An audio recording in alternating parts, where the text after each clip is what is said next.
అంతా అల్లకల్లోలం, ఆగమాగం.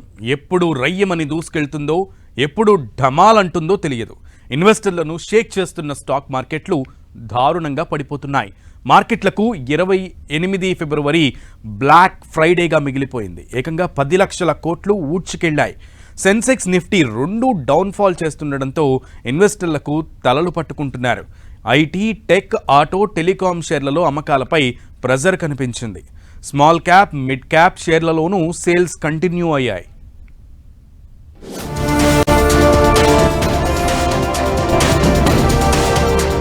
వరుస పెట్టి దేశీయ స్టాక్ మార్కెట్ల డౌన్ ఫాల్. ఒక్క ఫిబ్రవరి నెలలోనే 40 లక్షల కోట్లు. భయంకర పతనానికి ఎన్నో రీజన్స్, మరెన్నో ఈక్వేషన్స్. దేశీయ స్టాక్ మార్కెట్స్ ఇన్వెస్టర్లకు మామూలు షాక్ ఇవ్వలేదు. అంతర్జాతీయ మార్కెట్ల నుంచి బలహీన సంకేతాలతో భారీ నష్టాల్లో ప్రారంభమైన సూచీలు క్లోజింగ్ టైంకు మరింత పతనమయ్యాయి. సెన్సెక్స్ 1414 పాయింట్లకు పైగా నష్టపోగా, నిఫ్టీ 22,200 దిగువకు పడిపోయి 420 పాయింట్స్ లాస్ అయింది. ఐటీ, టెక్, ఆటో, టెలికాం షేర్లలో అమ్మకాలపై ఒత్తిడి కనిపించింది. స్మాల్ క్యాప్, మిడ్ క్యాప్ షేర్లలోనూ అమ్మకాలు కొనసాగాయి. ఆసియా మార్కెట్లలో సియోల్, టోక్యో, షాంఘై, హాంకాంగ్ షేర్లు భారీ నష్టాల్లో ట్రేడ్ అయ్యాయి.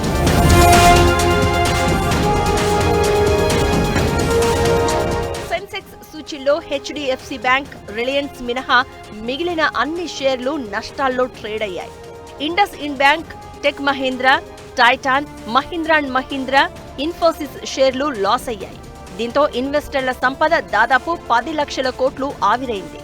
Tech Mahindra, IndusInd bank, Titan, Infosys, M&M, Maruti Suzuki, HCL technologies, TCS, Tata motors, Bharti Airtel, Zomato, NTPC షేర్లు డౌన్ ఫాల్ చూశాయి.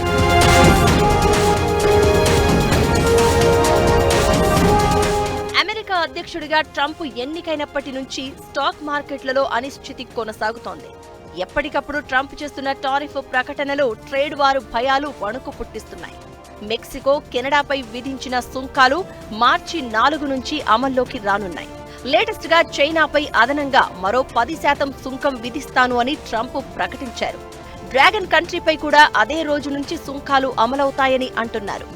EU పైన 25% సుంకాలు వేస్తామని ప్రకటించారు. ఈ ప్రకటనలు ఇన్వెస్టర్లలో ఆందోళనకు కారణమవుతున్నాయి.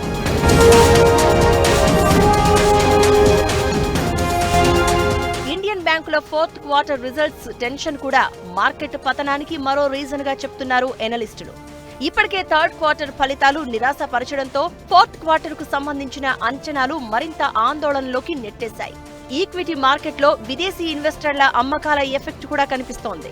ఇన్నాళ్లు FIIలు అమ్మకాలకు దిగినా DIIలు మన మార్కెట్లను నిలబెట్టాయి. అయితే FIIల అమ్మకాలు కంటిన్యూ అవుతూ ఉండడంతో DIIలు కూడా కొనుగోళ్ల విషయంలో ఆచితూచి వ్యవహరిస్తున్నట్లు ఎనలిస్టులు చెప్తున్నారు. చైనా ఈ మధ్య ప్రైవేటు వ్యాపారులకు అనుకూలంగా వ్యవహరిస్తూ ఉండడంతో FIIలు చైనాకు తరలిపోతున్నాయన్న అంచనాలు ఉన్నాయి. చైనా స్టాక్స్ తక్కువ వాల్యూలో లభిస్తూ ఉండడం, చైనా ఎకానమీ గ్రోత్ అవుతుందన్న ఎక్స్పెక్టేషన్స్ కూడా మన స్టాక్ మార్కెట్లపై ప్రభావం చూపిస్తున్నాయి.